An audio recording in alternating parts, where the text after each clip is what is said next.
শুভ সকাল বন্ধুরা, হর হর মহাদেব। তো আজকে আমার ব্রত 10টা সোমবার কমপ্লিট হয়ে গেছে আর বাকি আছে 6টা। তো আমি কিন্তু সোমবারে সকাল সকাল স্নান দান করে কিন্তু আগে পুজোটা সেরে নিই। তো এখানে আমার পুজো কমপ্লিট হয়ে গেছে। আর মাম্মামের কিন্তু রাত থেকেই জ্বর, এত জ্বর, সারা রাত মানে ঘুমায়নি মাম্মাম, আর আমিও ঘুমাইনি। জলপটি একই রকম দিয়েই গেছি, নাহলে মাম্মামের যে কী অবস্থা হতো। আমি তো রাত্রেবেলা ভয় পেয়ে গেছিলাম। আর আজকে কিন্তু লেট হয়ে গেছে উঠতে, যেহেতু সারা রাত ঘুমায়নি, জেগেছিলাম তার জন্য। তো এইখানে বরমশাই বলল খিচুড়ি করে দাও আর বেগুন ভাজা। তো এইখানে সব সবজি দিয়ে খিচুড়ি আর বেগুন ভাজা করে দিলাম। এখন পালা হচ্ছে ডিউটি বেরানোর। মামামকে ছেড়ে একদমই যেতে ইচ্ছা করছিল না। মাম্মাম বলল তুমি যাও, তাড়াতাড়ি কিন্তু চলে আসবে। মামামের কথা শুনে কিন্তু আমি বেরিয়ে পড়লাম, কিন্তু দোকানে আসার পর সত্যি একদমই মন লাগছিল না, মন খারাপ করছিল, মামামের কথাই ভাবছিলাম। আর জানো তো, বাচ্চাদের কিছু হলে মারা কিন্তু প্রচুর চিন্তা করে। বাইরে কাজ করলে কিন্তু অনেক কিছু ফেস করতে হয়। তো যাই হোক, এখন তো আমরা বসে রয়েছি, আর এদিকে দাদা কিন্তু চা নিয়ে আসলো। এখন দুপুর 2টো বাজছে, আর আজকে তো কিন্তু আমার উপোস, আমি তো খাবো না। তো আমার জন্য কিছু ফলমূল কিনে নিয়ে এসেছি। আর এদিকে দেখো পুজো বনু খেতে বসে গেছে। প্রতিদিন কিন্তু একসঙ্গে আমরা দুজন খাই। তো এখানে কলা পেয়ারা নিয়ে এসেছিলাম।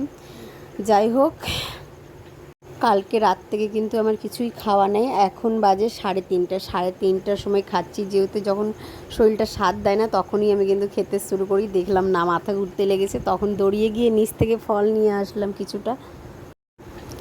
আর কাজের মধ্যেও যে ভিডিওটা করা না খুব প্রবলেম হয়, কিন্তু তবুও তোমাদের জন্য আমি ভালো ভালো ভিডিও দেওয়ার চেষ্টা করব। জানি না ঠিকঠাকভাবে ভিডিওগুলো হয় কি হয় না, কিন্তু আমি চেষ্টা করবই কি হ্যাঁ ঠিকঠাকভাবে যেন তোমাদেরকে ভিডিওগুলো দেওয়া হয়। সম্পূর্ণটা সারাদিনে কিছু কিছু ভিডিওগুলো মানে জায়গায় জায়গায় বাদ যায়, যেহেতু কাজ করতে লাগি, ব্যস্ত হয়ে যায়।